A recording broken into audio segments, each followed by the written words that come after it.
Bonjour tout le monde. L'objectif de cette vidéo aujourd'hui est de parler et de montrer un ETL Batch Pipeline avec Airflow, Dataflow et BigQuery. J'avais présenté précédemment une vidéo avec le même use case, mais au lieu d'utiliser Dataflow pour la partie de transformation, j'avais utilisé un service Cloud Run en Python.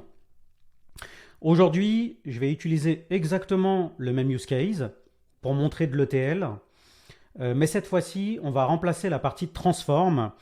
On va remplacer le service Cloud Run par un job Dataflow développé en Python.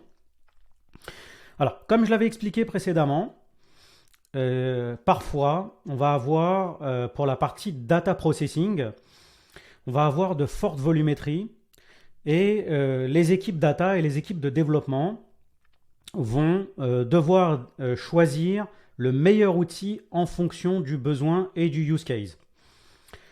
Cloud Run est vraiment très bien également, mais pour des volumétries plus importantes, où on veut vraiment du calcul distribué et des traitements en parallèle avec de fortes volumétries, parfois on peut également utiliser Dataflow à la place, qui est basé sur le modèle open source Apache Beam.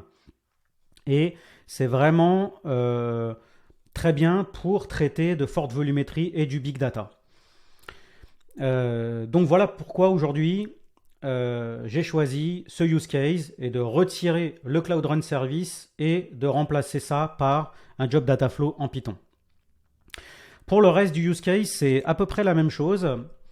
On va avoir la partie extract depuis Cloud Storage, donc un fichier new delimited JSON qui va être uploadé dans une bucket Cloud Storage. Ensuite, pour la partie transformation, comme expliqué juste avant, ça va être fait par Dataflow. Et ensuite, Dataflow va appliquer les règles métiers et les différentes transformations. Et à la fin, le résultat va être sauvegardé dans une table BigQuery. Dans la partie verte ici, le tout va être orchestré avec Apache Airflow, qui est un orchestrateur de pipeline et de tâches. Ça va gérer toute la partie séquencement, orchestration des différentes tâches. Et Airflow est déployé dans un service manager qui s'appelle Cloud Composer, comme je l'ai expliqué dans la vidéo précédente. Pour la partie de gauche, on utilise encore une fois Cloud Build pour son aspect pratique et serverless. Avec Cloud Build, on va déployer le Dataflow job avec une notion qui s'appelle Flex Template. En fait, avec Dataflow, auparavant, quand on déployait des jobs, en fonction du langage, le déploiement n'était pas le même. Par exemple, si on était en Java, il fallait créer un fadjar, le copier dans une bucket, et en Python, on prenait le répertoire Python, le copier dans une bucket, et en fait, en fonction du langage, on avait une ligne de commande Java ou Python pour déclencher le job. Entre-temps, les équipes Dataflow ont proposé Flex Template, qui propose beaucoup de flexibilité, parce qu'en fait, c'est basé sur une image Docker. Et donc, grâce à cette image Docker et le fait de se baser sur un fichier de configuration JSON, ça permet de standardiser la façon de déployer des jobs Dataflow, quel que soit le langage, quel que soit le SDK. La façon de déployer et de démarrer un job va être exactement la même avec des commandes gcloud.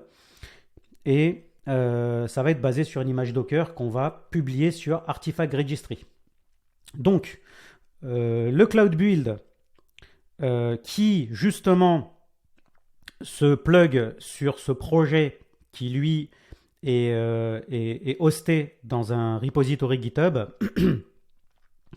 Cloud Build va permettre de déployer le Dataflow Flex Template dans Artifact Registry et de créer le spec file en JSON dans une bucket Cloud Storage. Et ensuite, Cloud Build va également déployer le Daggerflow qui est écrit en Python dans Cloud Composer. Donc, voici pour l'explication du use case. Pour la donnée, c'est comme pour les différentes vidéos, on a des données de statistiques d'équipe Et ce qu'on va faire, c'est que pour chaque équipe, on a des statistiques pour les scoreurs, les meilleurs buteurs et meilleurs passeurs. Et la donnée domain, elle, ce qu'elle va faire justement, c'est qu'elle va calculer par équipe le nombre de buts marqués, le nœud meilleur buteur et le nœud meilleur passeur. Voilà, pour expliquer brièvement, sachant qu'on l'a expliqué dans les vidéos précédentes. Ensuite, pour la logique de code, on va avoir un root folder qui va contenir toute la logique du job BIM et Dataflow. Donc là, ce répertoire s'appelle TeamLeak Dataflow Job. Ce root folder va contenir deux sous-répertoires, un qui s'appelle Domain, qui va contenir toutes les règles métiers, les objets typés ou autres. Et on va avoir un répertoire Application qui va contenir le main et l'entry point de notre application BIM et Dataflow. Pour des raisons de simplicité, toutes les transformations et compositions de la pipeline ont été mises directement ici. Et j'ai créé également une vidéo dédiée que je partagerai dans cette vidéo qui explique un peu en détail les différentes transformations. Mais pour redonner un peu de détails, avec Apache Beam, qui est un modèle open source en Python, on va avoir différentes étapes ici. On va aussi avoir ce qu'on appelle des input connecteurs et des output connectors. Un job, ça commence par un input connector et ça se termine par un output connector. Et ça va générer une pipeline BIM. Et je montrerai tout à l'heure le graphe avec Dataflow, qui est un des runners d'Apache Beam managé sur Google Cloud Platform. Donc là, on lit la donnée brute TeamStatRaw depuis Cloud Storage. On a un second step qui transforme ça en dict. Donc on a une pCollection de string. On la transforme en pCollection de dict pour travailler plus confortablement sur notre data. Ensuite, on va désérialiser la pCollection de dict en une pCollection de TeamStatRaw objet. Donc on a créé un objet qu'on a typé ici pour la donnée brute. Et en fait, ce qu'on fait ici, c'est qu'on transforme notre dict vers cette structure qui est typée. Parce qu'avec un typage, on va pouvoir appliquer nos règles métiers plus simplement et de façon plus robuste. Ensuite, j'applique des validations sur mon objet, sur ma donnée brute, sur ma donnée raw. J'invoque une transformation depuis la donnée brute pour construire une donnée domain. Donc j'applique les différentes transformations et règles ici.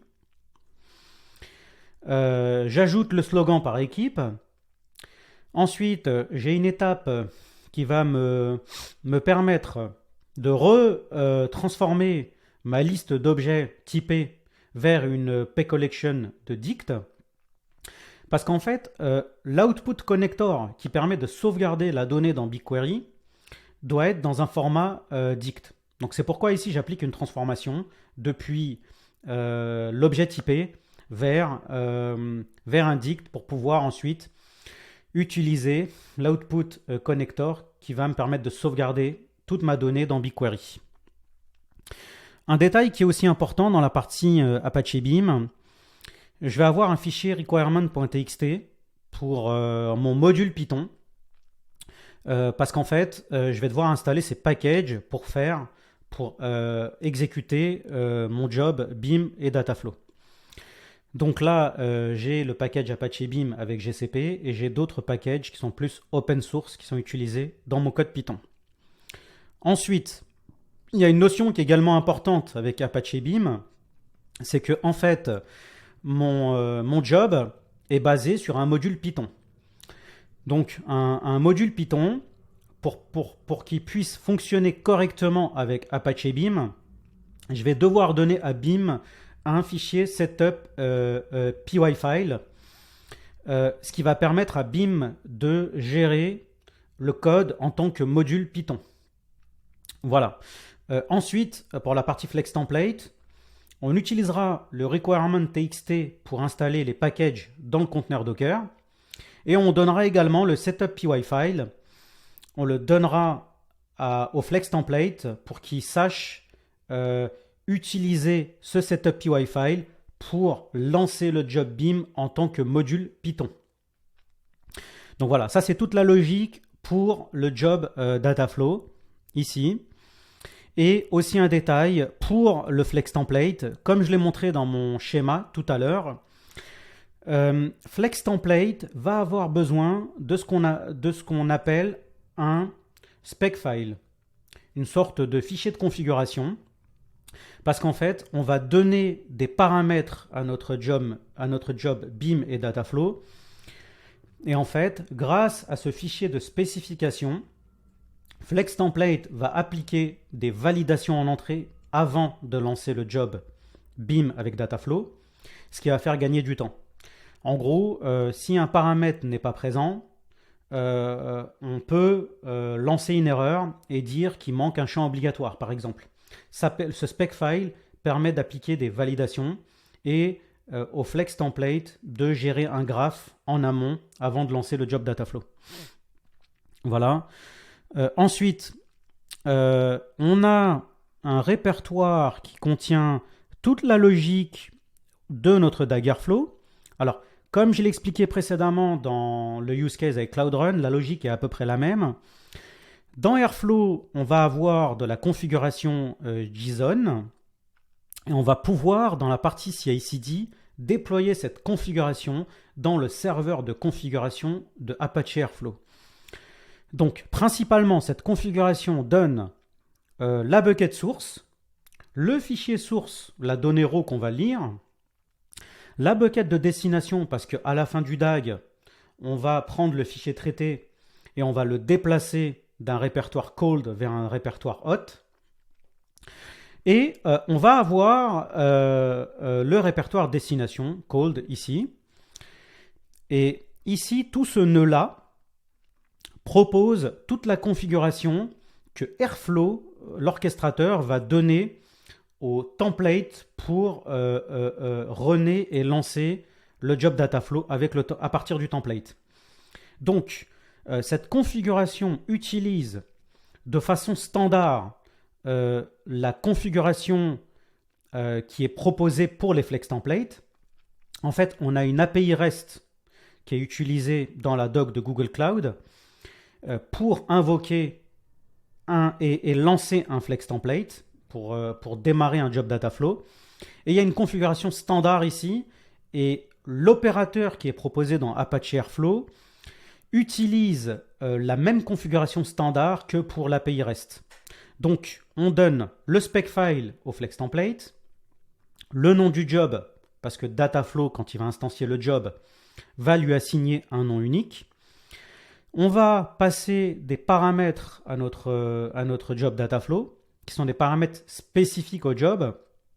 Et ensuite, on va avoir de la configuration qui, elle, est commune entre les différents jobs Dataflow, qui sont comme, par exemple, l'email du service account, qui va être utilisé pour exécuter le job Dataflow. Et en fait, ce service account a différents droits pour interagir avec les services de Google Cloud. Comme ça, notre job Dataflow va pouvoir écrire dans BigQuery et lire de Cloud Storage. Et ensuite, on peut donner des éléments comme des éléments temporaires ou de staging qui va permettre à Dataflow de copier des fichiers au moment du runtime du job. Donc c'est un peu classique quand on lance des jobs Dataflow. On peut également donner la location pour dire notre job Dataflow va être lancé dans la région Europe West 1. Donc voilà, ça c'est la configuration qui est donnée et qui va être copiée dans le serveur de configuration d'Airflow. Et tout ça, ça va être donné et chargé dans la partie DAG dans un fichier qui s'appelle settings.py. Et en fait, dans Apache Airflow, comme je l'ai expliqué précédemment, on a cet objet qui s'appelle variable.get. On récupère le nœud parent ici. Le nœud parent, c'est celui que j'ai montré là, ce nœud parent-là. Et ça va me permettre de récupérer tous les éléments en dict ici avec cet objet variables. Ensuite, je vais pouvoir préparer toutes les propriétés que je vais exposer à mon DAG. Donc là, je reviens sur la logique du DAG qui est ici. Et là, je vais avoir deux opérateurs. un premier opérateur qui va me permettre de démarrer le flex template. Donc là, je lui passe différents éléments depuis ma configuration Airflow. Je passe le project ID, je passe toute la configuration que j'ai montrée précédemment au flex template et je donne la location comme montré précédemment depuis le fichier de configuration. Une fois que le flex template va être démarré, Airflow va attendre que cet opérateur soit terminé et que le job Dataflow soit terminé. Et ensuite, on va passer à la suite. Et là, on va utiliser cet opérateur qui va permettre de déplacer le fichier traité depuis un répertoire hot vers un répertoire cold. Comme pour le use case que j'ai présenté précédemment. Donc là, ce que je vais faire, c'est que je vais recopier le fichier d'input ici dans la bucket. Donc là, je rentre dans File. Donc là, je vais dans Open in Finder. Hop. Je vais aller dans File. Et puis là, je vais prendre ma donnée brute. Je vais aller dans Cloud Storage. Alors, on va dupliquer cet onglet. On va aller dans Cloud Storage. Parce qu'en fait, j'avais déplacé le fichier dans une exécution précédente. Donc, il faut que je remette mon fichier raw dans la bucket dédiée de Cloud Storage. Donc là, j'ai une bucket qui s'appelle MazloomDev.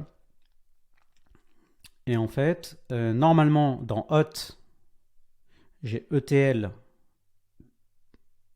Et dans ETL, je vais avoir un répertoire qui s'appelle Dataflow. Alors là, j'ai un peu de latence. Donc là, je clique sur Dataflow. Et là, ce que je vais faire, c'est que je vais faire glisser mon file ici. Et je reviens dans mon code. Et là, on est vraiment OK. Donc là, j'ai toute la logique Airflow qui est expliquée. Donc voilà, j'ai mes deux opérateurs. Et ensuite, j'ai cette syntaxe avec Airflow qui va me permettre de gérer le séquencement et l'orchestration de mes tâches. Je lance d'abord le flex template. On attend que le job Dataflow soit fini. Et ensuite, on passe à la suite et on déplace le fichier traité depuis hot vers cold. Donc là, on est vraiment bon. Donc la logique Airflow est expliquée comme souhaité. Ensuite, je vais aller dans la partie CI/CD et déploiement. Mais avant d'aller par là-bas, le job Dataflow prend un petit peu de temps avant d'être déployé parce qu'en fait, Dataflow est serverless et en fait, il y a une VM Compute Engine qui est montée à la volée pour y exécuter le job et ensuite il y a de l'autoscaling. Donc ce temps de montée de VM dure quelques minutes. Donc pour gagner du temps, ce que je vais faire, c'est que je vais aller directement dans mon web server Airflow et je vais exécuter mon DAG en amont et ensuite on va revenir un peu dans la partie CI/CD pour gagner un petit peu de temps. Donc voilà, donc là j'ai le Airflow Web Server. Tous les DAG que j'ai déployés sont proposés ici. Et là, je peux, en cliquant sur le bouton lecture, je peux exécuter mon DAG. Donc là, j'exécute mon DAG Airflow. Ce DAG Airflow, normalement, j'y accède et je vais montrer la vue graph de mon DAG. Donc là, je clique sur mon DAG. Et là, j'ai une vue graph de mon DAG. Donc, comme je l'ai montré dans le code, on va avoir deux tâches. Une première qui va lancer le flex template et une autre qui va déplacer le fichier traité depuis le répertoire hot vers le répertoire cold. Je reviendrai ensuite, une fois l'exécution terminée, je montrerai les différents éléments, je rentrerai dans les tâches et je montrerai les logs ainsi que le rendered par tâche. En attendant, je reviens dans le code, mais cette fois-ci de la partie CI/CD. Alors, j'ai deux fichiers YAML, un qui va me permettre de déployer le flex template qui est ici. Donc, je lui passe des variables d'environnement et j'exécute deux scripts shell. Et en fait, comme je l'ai expliqué précédemment, flex template est basé sur une image Docker. Et ce qu'on va faire, c'est qu'on va publier cette image Docker dans Artifact Registry et on va générer le spec file dans la bucket Cloud Storage. Et ça va permettre de déployer le Flex Template et l'image Docker dans Artifact Registry et de créer le spec file. Et ensuite, grâce à ça, on va pouvoir démarrer le template. Pour montrer un peu l'image Docker. Donc là, dans l'image Docker, ce qu'on fait, c'est qu'on va copier tous les éléments de notre projet, on va les copier dans le Working Directory de notre conteneur. Ici, on a le Working Directory, c'est un /template, ici. Et ensuite, il y a une subtilité qui est vraiment importante ici, et c'est intéressant d'en parler parce que ça peut vous faire gagner beaucoup de temps, parce que ce n'est pas forcément toujours explicite, et la doc en parle, mais bon, c'est important d'en faire un focus pour vous faire gagner du temps. C'est que, comme je l'expliquais précédemment, le job Dataflow Python est basé sur un module Python. Et pour que ça fonctionne correctement, il faut donner un fichier setup py-file. Un élément qui est important, c'est que ici, pour des raisons de lisibilité, j'ai ajouté le setup py-file de mon job Dataflow à l'intérieur du répertoire qui contient la logique Dataflow, pour montrer clairement que ce setup concerne la partie Dataflow. Par contre, pour que l'exécution fonctionne correctement, le setup py-file, il faut le mettre au même niveau que le root folder de mon job Dataflow. En gros, le setup doit être mis au même niveau que le TeamLeak Dataflow job.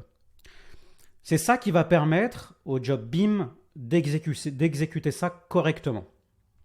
Dans le contexte d'exécution, qui peut être depuis notre machine locale, depuis une image Docker ou ailleurs, depuis une VM ou ailleurs, il faut qu'on ait notre répertoire root qui contient toute la logique Dataflow et le setup py-file au même niveau.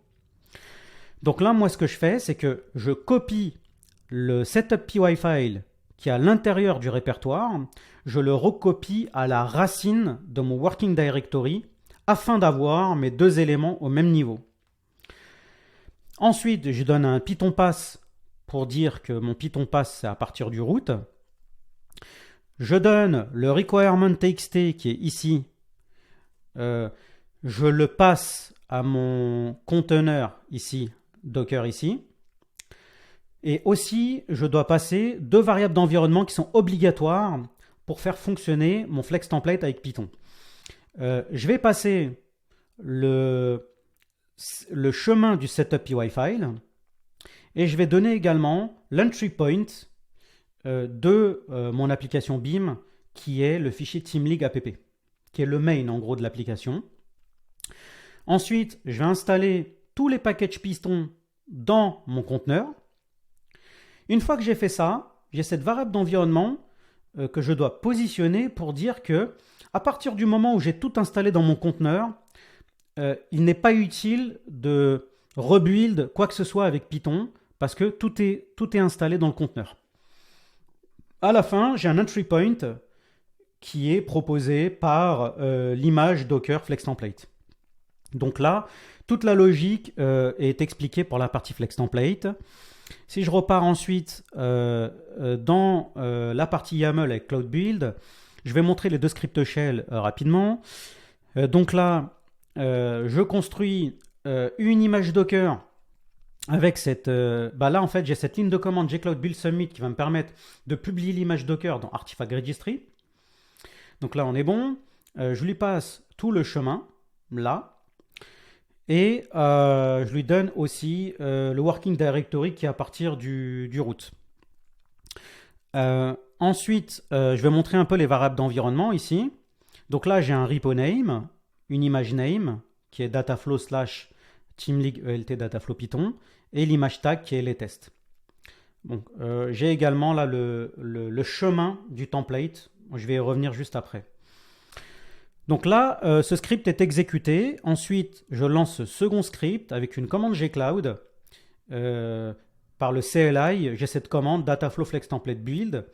Je lui passe le metadata passe le chemin depuis la bucket. Je lui donne également l'image Docker qui a été publiée précédemment dans Artifact Registry, le SDK langage qui est Python et le metadata file, comme je l'ai expliqué juste avant.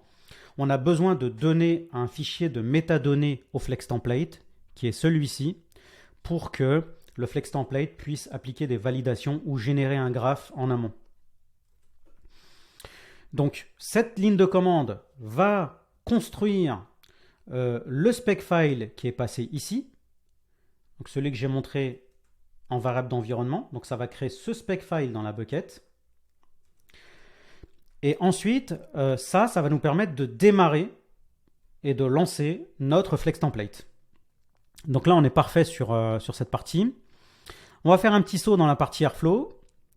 Et là, comme pour la vidéo précédente, avec Airflow, on va déployer un fichier setup à la racine du répertoire DAG de la bucket de Composer. On va ensuite déployer la config variable JSON ici. Et on va déployer le DAG folder dans la bucket de Cloud Composer. Bon, le setup, comme je l'ai expliqué dans la vidéo précédente, c'est intéressant de le mettre à la racine de la bucket de Composer dans /dags. Comme ça nous permet de faire des imports dans le code à partir du setup. Pour la configuration, comme je l'ai expliqué dans la vidéo précédente, on a des commandes gcloud qui vont nous permettre de déployer les fichiers variables JSON dans le serveur de conf d'Airflow. Donc, je ne fais pas trop de focus là-dessus vu que ça a été présenté précédemment. Et ensuite, je vais pouvoir, avec une commande gcloud, je vais pouvoir déployer mon répertoire contenant la logique de code du DAG dans la bucket de Composer avec cette ligne de commande gcloud composer environment DAG import. Donc là, on est bon. Les différentes logiques ont été expliquées. Donc là, je refais un saut dans mon DAG et tout a été exécuté correctement. Pour revenir assez rapidement sur Artifact Registry, donc là, l'image Docker du Flex Template a bien été déployée dans Artifact Registry qui propose des repos, que ce soit Docker, Python ou autre. Donc là, j'ai un repo qui s'appelle internal image. Et là, j'ai bien mon image Docker, ELT Dataflow, ici. Donc là, on est OK. Airflow, ici, l'orchestrateur, pour revenir dessus, a lancé le Flex Template et ensuite a déplacé le fichier de hot vers cold. Et ensuite, si je vais dans l'écran de Dataflow, ici, on a le job qui a été exécuté par Airflow. Et là, on voit le graphe de Dataflow, parce que Dataflow utilise également un DAG et un graphe pour montrer les différentes étapes de la pipeline. Donc là, on lit le fichier JSON, on applique les transformations, sérialisation, la validation, le fait de transformer la donnée row en donnée domain, on associe le slogan à l'équipe, on repasse en dict et on sauvegarde la donnée dans BigQuery, la donnée domain qui a été calculée. Donc tout est OK. Ici, on a les différentes configurations du job Dataflow, que ce soit des infos du job, les métriques du job et toutes les configurations spécifiques au job. Donc là, sur la partie BIM, on est OK. Le runtime a été fait comme attendu. Et ici, comme je l'ai montré dans la vidéo précédente, ce qui est intéressant avec l'orchestrateur, c'est qu'on va pouvoir aller voir les logs de chaque tâche. Donc là, voilà, il y a le job et le flex template qui a été exécuté par l'opérateur. Et l'opérateur attend que le job Dataflow se termine pour passer à la suite. Idem pour la partie rendered ici. On peut voir des détails qui sont liés à l'opérateur en cours. Ici, on a passé différents paramètres à notre template et on peut les vérifier ici également. Donc là, un petit saut sur le rendered là, comme pour la vidéo précédente, on part du hot et on déplace le fichier traité vers le cold. Donc là, on est bon. Donc je pense qu'on est OK. Ça a été présenté comme souhaité. On va aller quand même relancer un déploiement pour la forme. Là, on a exécuté avant pour gagner du temps, mais dans mon fichier README ici, j'ai des lignes de commande qui me permettent de lancer mes jobs cloud build depuis ma machine locale. Et là, en amont, j'avais lancé cette ligne de commande pour publier mon image Docker. Ah, pardon, j'ai une ligne de commande qui. Ouais, j'avais lancé cette ligne de commande qui m'a permis de créer le flex template, de publier l'image Docker dans l'artefact registry et de créer le spec file. Et ici, j'ai la ligne de commande qui me permet d'exécuter le job cloud build lié à ce YAML là pour déployer mon Daggerflow dans Composer. Donc on va l'exécuter pour la forme ici. Et on va voir qu'il y a des logs qui vont s'afficher et que le déploiement va se refaire dans Apache Airflow ici. Mais bon, on n'est pas forcément obligé d'attendre la fin d'exécution. Je pense qu'on est OK là pour la vidéo. Les différents éléments ont été expliqués comme souhaité. Voilà. Voilà, pour réagrandir un petit peu le schéma.